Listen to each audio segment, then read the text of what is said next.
So, this is the Hearthstone.fi Monday Night Community Tournament number 30. My name is Markus Olodyn Koskivirta, and you will be seeing semifinal number 2, which will be a Conquest Best of 5 between Russia's Team Empire Drako and from Portugal, I Too Good For You Barn from the Team Iberian Wolves. I'll just tell both the players that they can start playing. So we'll be able to join the match on I Too Good's side. I got to get some sort of way to abbreviate that nickname. And both players are currently in fairly high ranks. As you can see, one of them is in top 100 legend. Olodyn versus Gera. Oh my, that's a bug I haven't encountered before. Versus We Olodyn. just switched sides. Well, So shall be mine. I guess this can be done as well. Let's wait for the cards from I Too Good too. Olodyn versus Gera. What's happening? Victory or death. Your soul shall be mine. Okay, both players have mulliganed. I'll try and make the Warriors cards show without switching sides. Okay, this is bugged. I'm gonna go ahead and leave the spectator mode and reset the match for just a short while. We're sorry about the technical difficulties. Sometimes the spectator mode for the game isn't 100% reliable. So now we are in I Too Good side, and let's try and get the Warriors cards.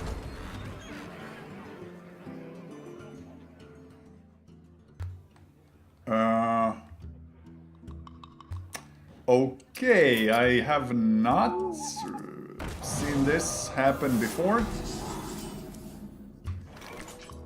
It should be a handlock versus a patron warrior. If this now doesn't work, I'll have to restart the client. And plunder.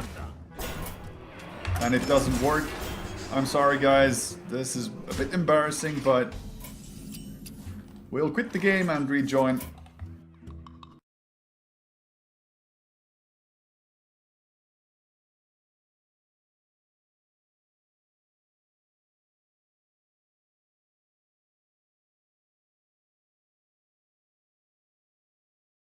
Warm your frozen boots by the fire.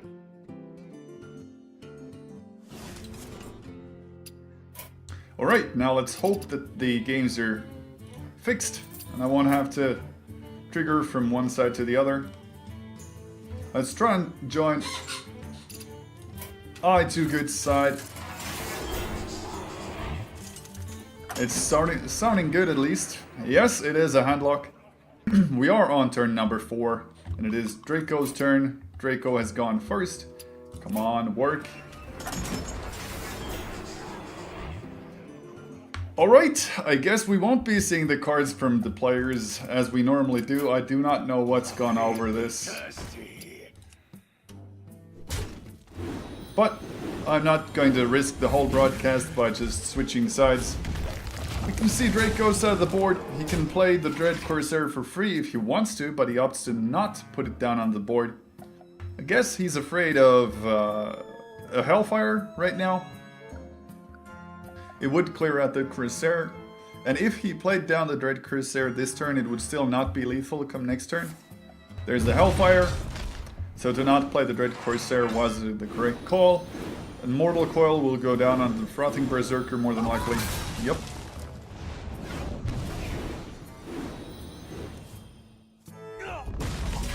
Now, Fire War Axe is dead card right now. I believe it's just going to be Thaurissan attack to the face for 1.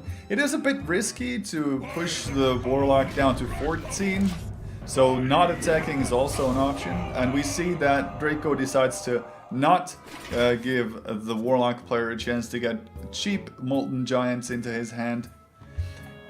Since there's only 2 cards on this side of the board, we're going to try and join I Too Good side. to see more options available to us. We know it's a Dread Corsair and a Fire War Axe on Drako's side of the board. And he does have the Molten Giant as well. So not putting in the damage is actually the great call. Sludge Belcher right now is okay. It means you don't die next turn. But it's a bit passive. The Sludge Belcher will be cleared out easily with the Emperor by himself or just from an attack with the Dead Spite. The anti-heal bot could push you up a little bit, but it's also passive. He's obviously weighing down his options. He could also tap, play a 3-mana Molten Giant, but then there's a coin out Sun Fury Protector. I think that's actually an okay call. You would get the 8/8 taunt down on the board. You can do it without the tap as well to make sure you're on the safe side of the health pool. It's not impossible for Patron Warriors to burst down large chunks of hit points using something like Warsong Commander plus Frothing Berserker shenanigans. Battle Rage being top deck for Drako, he will draw 2 cards. What does he need right now? Well, he definitely needs the Warsong and he definitely needs the Patron combo to start working at some stage. He also needs an Execute for the 8/8 taunt. He already used one against the previous Mountain Giant we saw on the board, so it's unlikely that he'll draw the second one into it.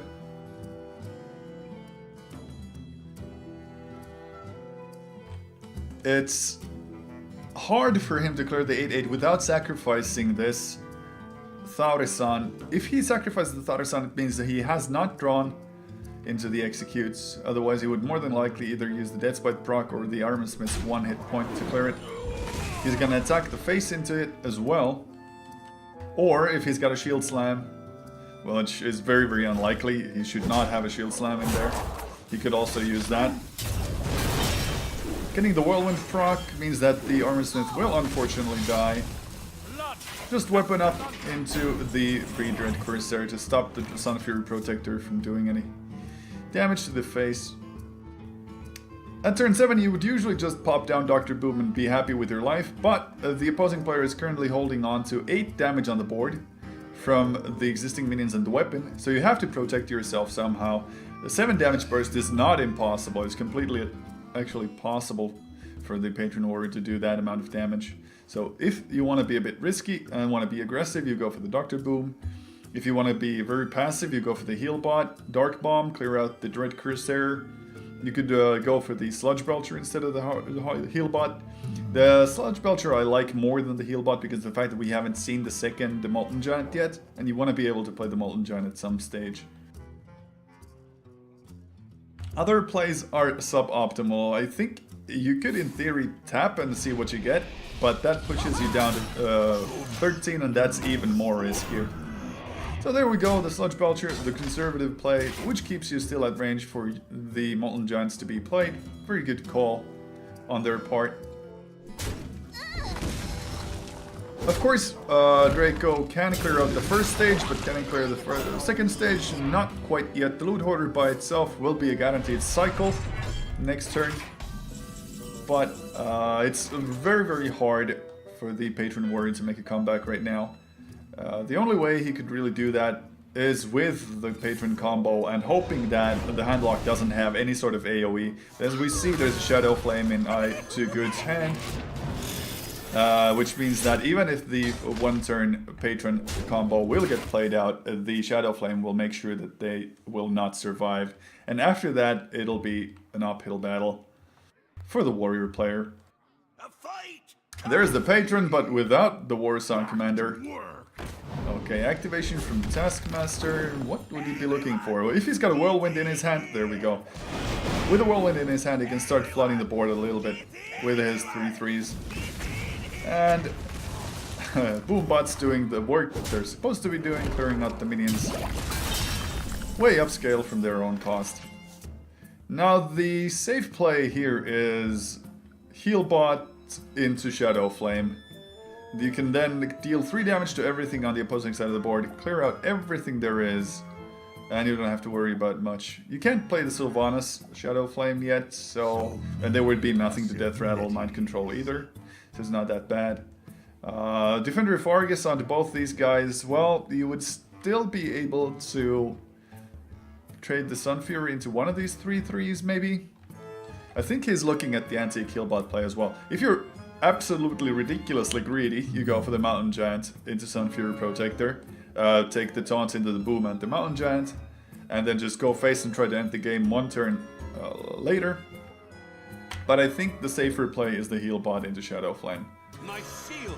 Defender Fargus. There we go. This is fairly safe. And then gonna Shadow Flame down the 3/2. Okay.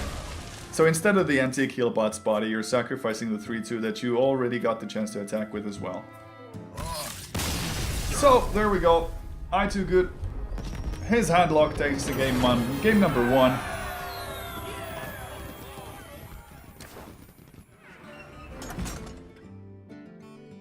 Let's try and get...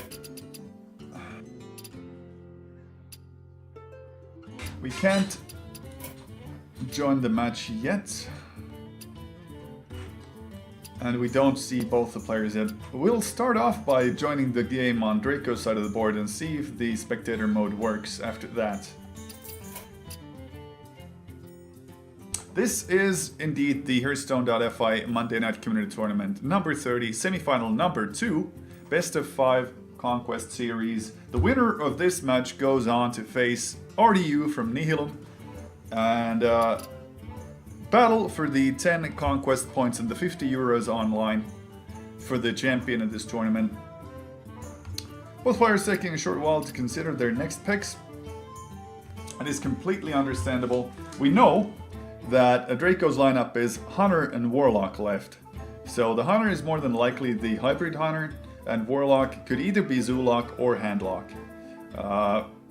Against a Patron Warrior, which I2Good still has in his arsenal, the Warlock being a Handlock would be a good call. And against everything else, which would be the Paladin for I2Good, the Handlock, would not be that bad either. It seems to be Patron versus Patron. I will crush you. And now, we'll pray that the spectator mode actually works. No, it doesn't. Well, if you know how to fix that bug, please do tell me. It has worked perfectly before this match.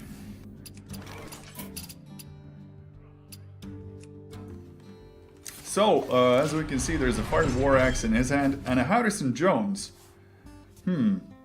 Harrison Jones is usually a tech card for Control Warriors.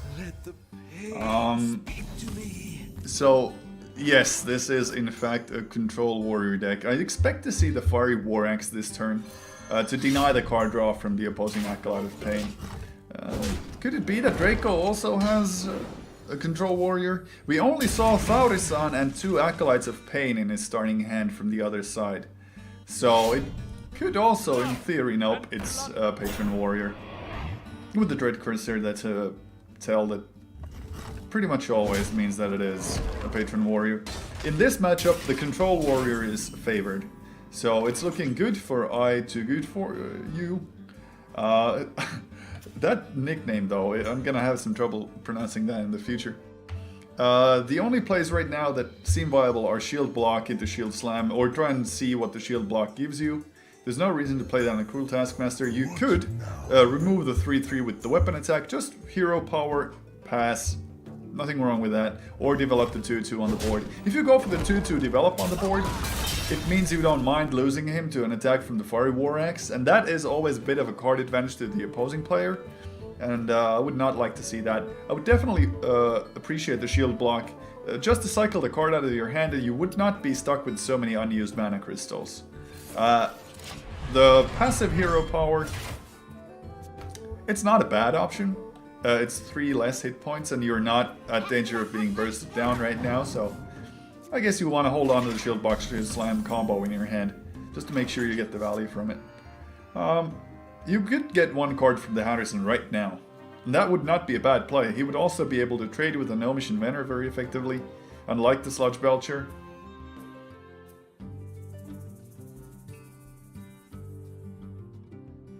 And there we go. He decides to go for the Harrison play. which we consider to be an okay call. The only downside to playing Hearthstone right now is the fact that you can't remove the Deathspite on your own turns.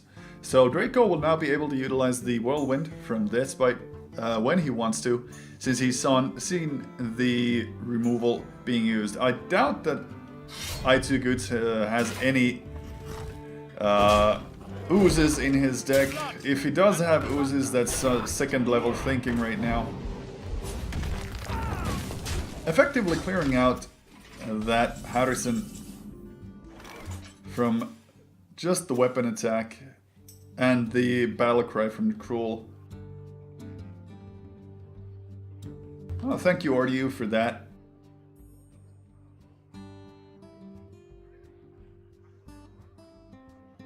Alright, so it has worked previously, but I will instruct the players in the future to deny the opportunity to watch the games by a spectator mode, and we'll try and make it work. Pass me that arc-light spanner. A second No Machine Manor, he's very efficiently going through his deck at this stage, and he's got all the keys that he needs to handle this Thaurissan. Also Armor Smith, oh wow. Drako might not even need all of that Green Patron action to win this game, because when you think about I2Good's hand right now, yes, he does have hard removal like Shield Slam and Execute in his hand, and Sludge Belcher to slow down the game somewhat, but he doesn't really have any of those classic Control Warrior win cards. Sludge Belcher down onto the board with a hero power would be okay, but the Pallet Shredder makes a lot more sense because all of the opposing minions right now have 4 hit points. Playing the Sludge Belcher would mean that it would be unable to trade or kill any of these existing minions, so the Pallet Shredder is better. Then, what would I2Good die to? Well, Speak to me. we see the Acolyte, which means we're probably going to see card draw. Yep. Whirlwind used without patrons. That's a really key point right now. He does get 4 out of it, and 5 cards from the Battle Rage. Wow, that completely legitimizes the Whirlwind play. Because of the fact that he was able to wound all of his minions, he's now drawing almost into a full hand, and is able to clear out the opposing side of the board very effectively. Now, despite being able to turn the board advantage completely in his favor, this means that Sludge Belcher will suddenly become much more effective against all these existing minions, and if he plays into the patron combo, then the Sludge Belcher will also be effective against that with his 3 attack value.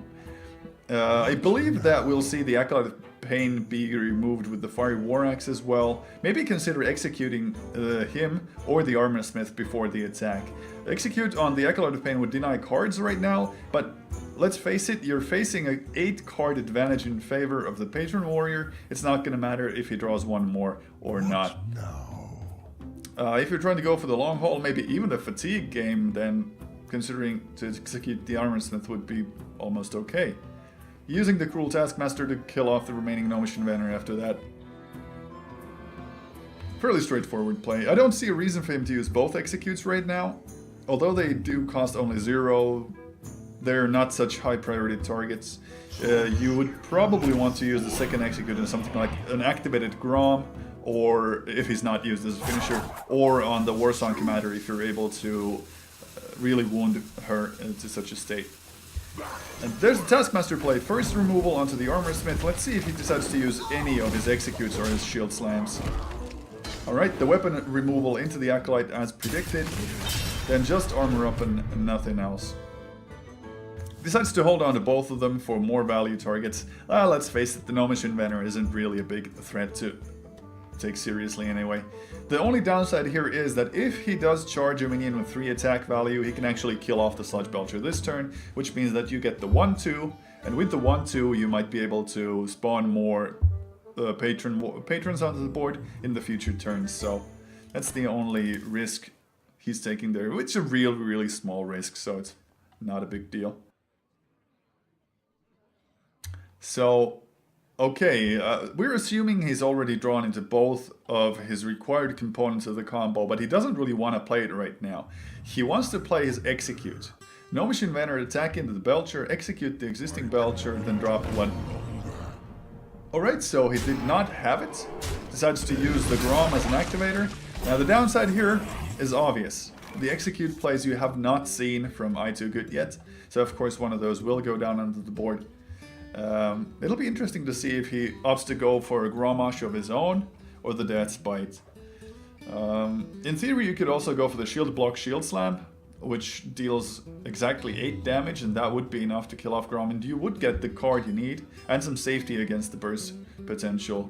You're already at 20, so the safety isn't that big of a deal, but it's still a valid option to make your Shield Slam valuable. Out of these cards, the Shield Slam is much more dependent on the situation you're in.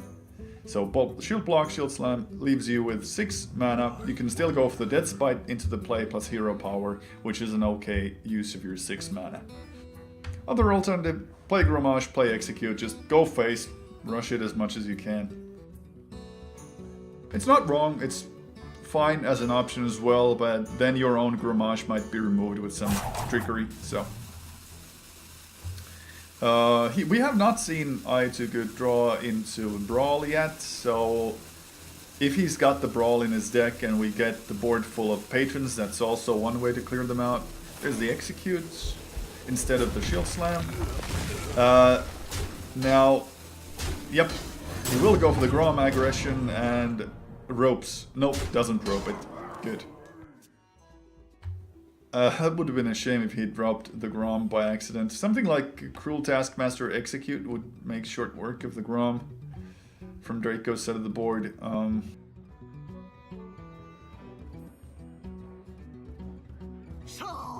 Yep, there we go. There are 2 excellent targets for the patron to activate on right now. So it would be silly to not use them.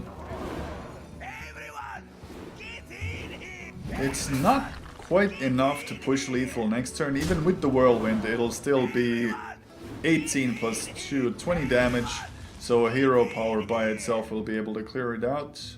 And with the Whirlwind killing off one of these Grim Patrons, you actually will only get 2 more. So he decides to not use it, if he does indeed even have it. Isera, really slow, but would be able to do a lot of things. Death's Bite kills off the 3/3, Shield Slam kills off with the Hero Power either one of these, then use Execute on the other and Grom on this. Warsong Commander, you've cleared 1 set of the threats out. Oh, well, of course you use the 2/3 if you want to take less damage to the face. Alright, really nothing else to do except Execute Shield Slam, Hero Power, and use this Grom. If you get... Yep, he doesn't want to enrage the Grom. Oh, he does want to enrage the Grom. Yep, the thing is that he could have also just attacked for the face and left the 3/1 on the board, because of the fact that if you leave a single 3/1 patron on the board, it's really hard for the patron warrior to make any activations from it anymore, so it'll basically be just 3 damage and nothing else. Now you've activated the Execute condition for Grom, so it would have also been an option to not attack into it. The tables have sort of turned in favor of I2Good. He's got the Taunt in his hand, he's got the slow Isera play, which will be able to turn out all the cards you need to turn the game in their favor. If you get something like Nightmare or Isera Awakens, Isera Awakens would of course be much better if the board is full of 3/3s. Drako's options are pretty limited. We've already seen his Grom. We've seen 1 combo come out. Not all of the cycle cards have been dropped, but there's only 6 cards left in his deck, so there's not a whole lot he can draw into. All of these minis will just die straight up to the Death's Bite. So I sort of question why you would play them out, knowing that the Death's Bite Death Rattle will just completely clear the board.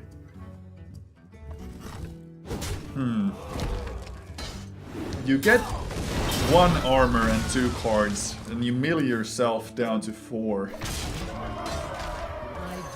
I'm calling it in favor of I2Good right now.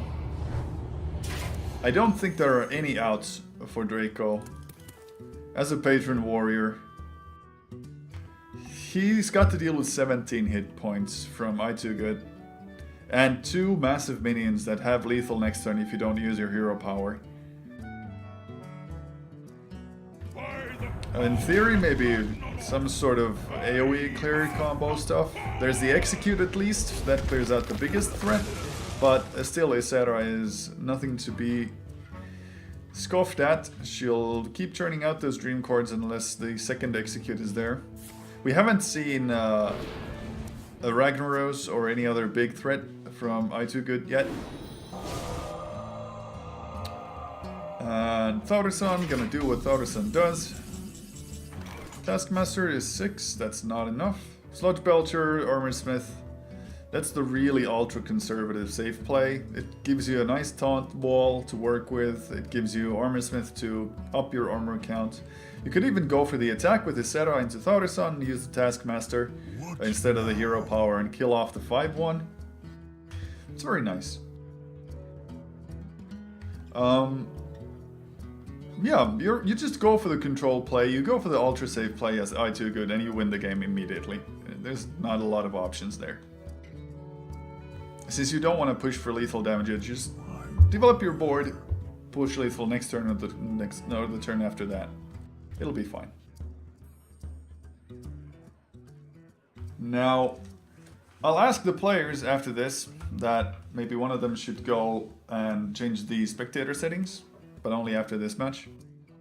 There will be a slight delay when we do that, but it won't be too bad. We need to see the cards from Drako's side of the board as well, just so we can make it work. Opts to go for the Taskmaster into his own Ysera and attack with Ysera. Now, you get more damage out of Ysera this way in the future. So I sort of understand why he went for that instead of the removal into the 5-1. You get the 6-6 on the board instead of just the 4-6 left.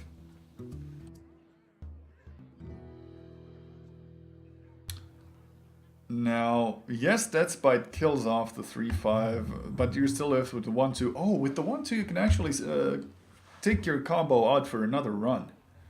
1-2, 2-2. The 1-3 Armorsmith after the attack from the Death Bite, you'd get 3 more. Yep, and Frothing combo means... Oh my, this board might actually be set up in such a state that this Frothing will get ridiculously big with those Green Patrons as well. Let's see, let's count. If you kill the 3-5 with the Whirling from the Death Bite, it will get 1 Patron is down, 1, 2, 3, 4, 5, 6, 7. 7 damage into Frothing Berserker. This might actually rope out. Okay, so instead of the Patron, you're gonna get 2 Cruel Taskmasters. No, sorry, 2 Frothing Berserkers. And attack, clear the 1-2 with the 2-2, he's gonna rope out. He's not gonna have enough damage. These animations take so much time. There's just not gonna be enough time for it. Yep. Such a shame, this play was great. It would have actually meant lethal. See how the Frothing Berserkers actually build up. No, I'm sorry, not lethal with the Armorsmith. Or would it have been? Let's see. 10, 25. 25 against 26. Yes, it would have been lethal. Had he not roped, that play would have made that Drako would have tied the series down to 1-1. Instead of that, okay, 6, 8, 10. 1 off right now. 1 off lethal. And Brawl. We're gonna see Brawl just so those 12 3s and 14 2s will get destroyed. If one of them survives, Drako still has a chance. Still has a chance, because the board from I2Good's side will be completely empty. And he still has his minions left. 2 Warsong Commanders have been used, so no more charge. Okay, and the remaining is an Armorsmith. And this should be it for I2Good. I'm out of cards. Drako still has 1 Patron in his hand. A fight! And nothing else of any significance, really. Execute the 7-5. Yep. You're still dead to the Armor Smith next turn. Oh, actually you're not. Yeah, with the hero power you're still alive for one more turn, but with the fatigue damage, that will be it. Shield Slam, the 3-3, so he doesn't get any more from the Whirlwind activations. Yep. Is there a theoretical way for him to win? No, I don't see it. No way. It is I too good. 2-0 right now.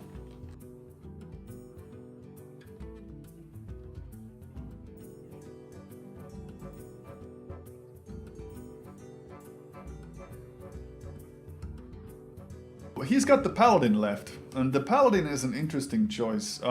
We have seen the downfall of Paladin be very rapid in the latter games right now. Mainly due to the advent of Green Patron Warrior, because Green Patron Warrior is just... It's just pretty much always gonna beat the Paladin with the dudes.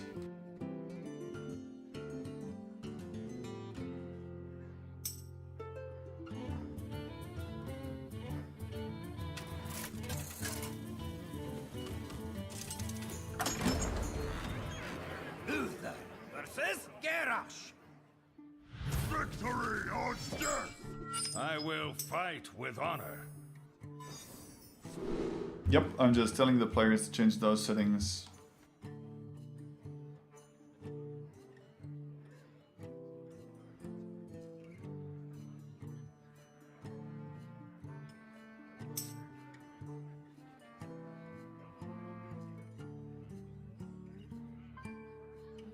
Excellent. Now let's see if it works. It does! Thank you, RDU, for that tip. I'm forever in your debt, buddy.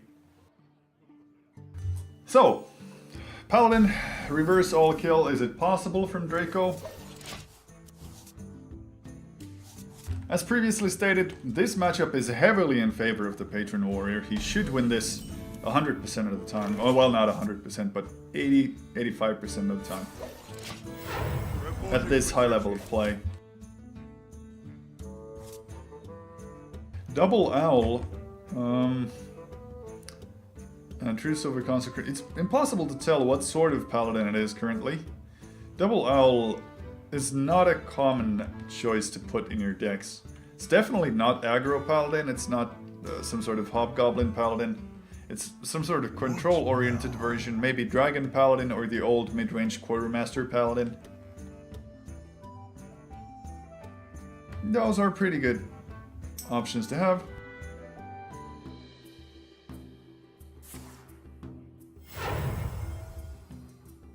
Let the pain speak to me.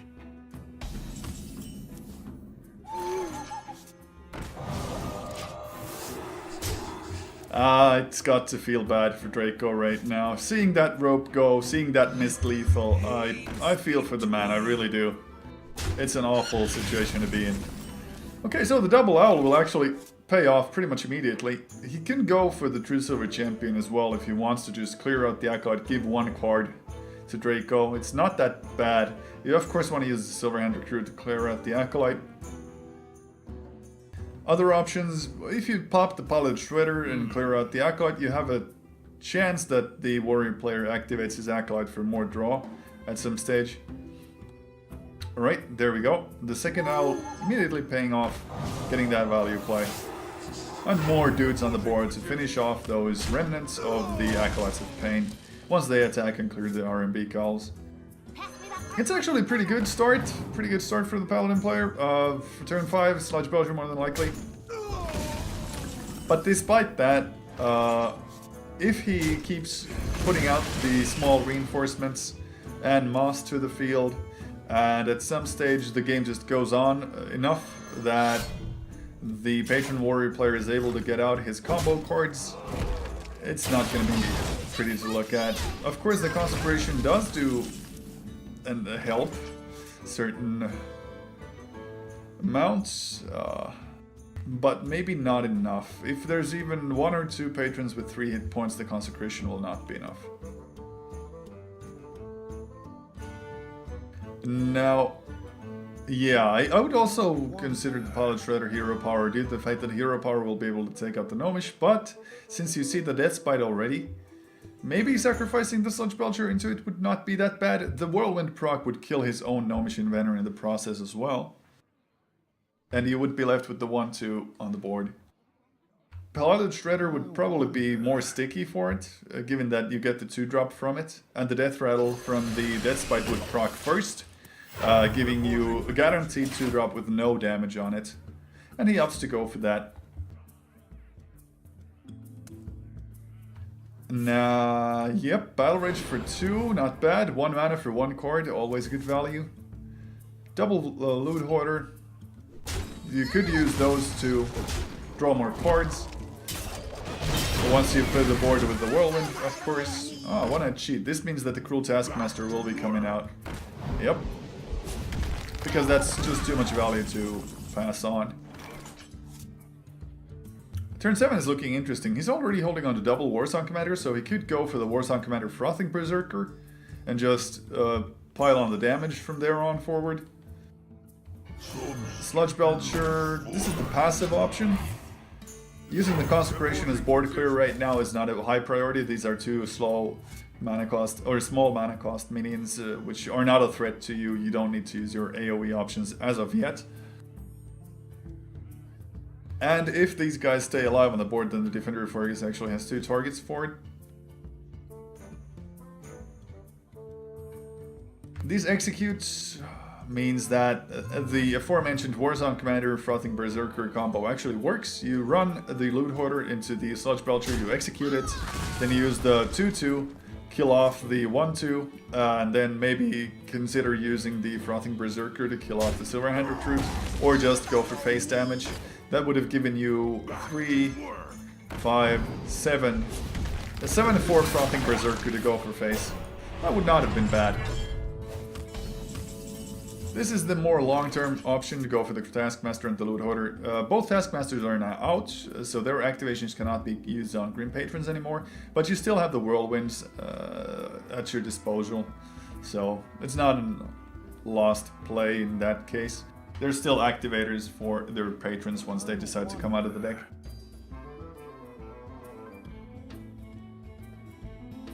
Congratulations to my mate for opening a Lemur Jenkins.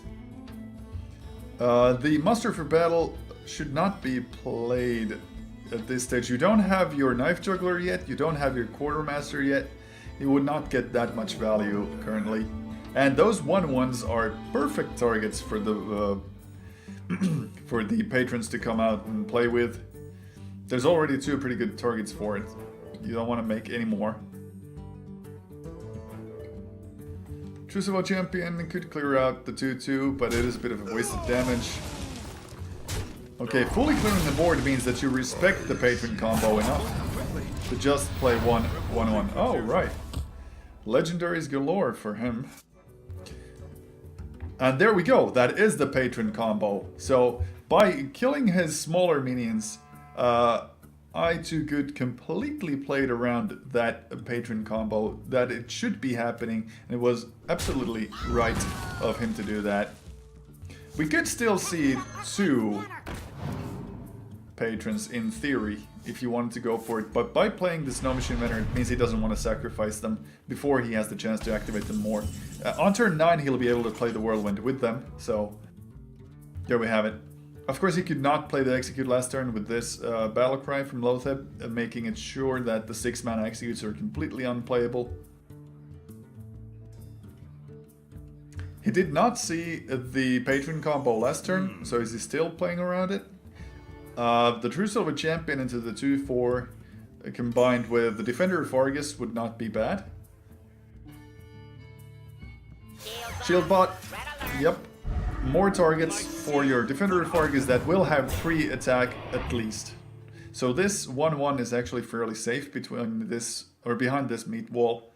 Lothar will go face more than likely, because the fact that if he doesn't, then the Gnomish Inventor would be able to... Actually, if he does go for the Gnomish Inventor, it won't be able to pick off the Divine Shield from the Minibot, so... Yep. It does make sense. It dies to a single patron attack or any other minion that has 2 or more attack value, but it protects the Divine Shield, and at this stage the Divine Shield could probably be the MVP against those patrons.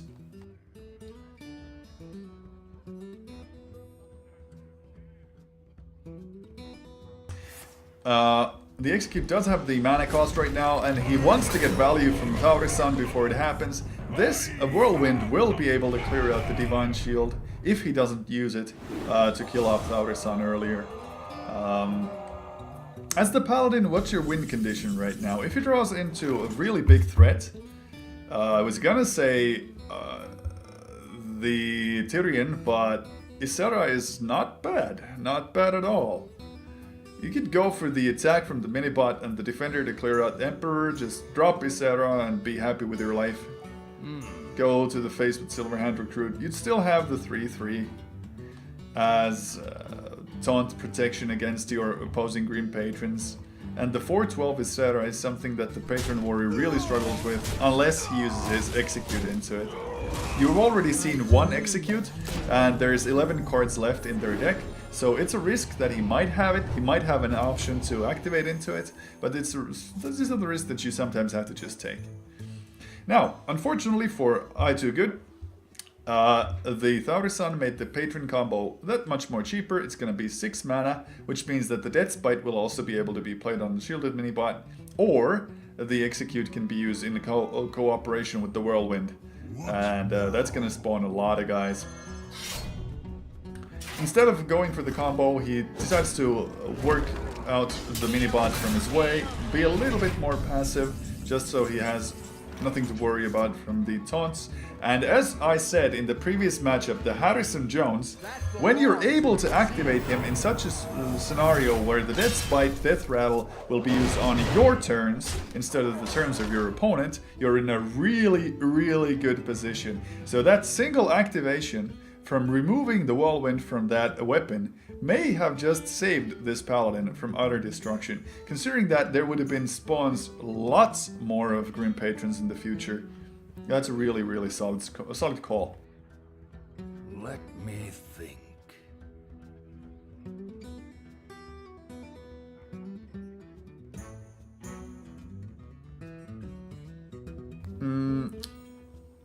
The Laughing Sister into a dude would otherwise be okay, but the dude would be fodder for the patrons, so playing just the Laughing Sister would be okay.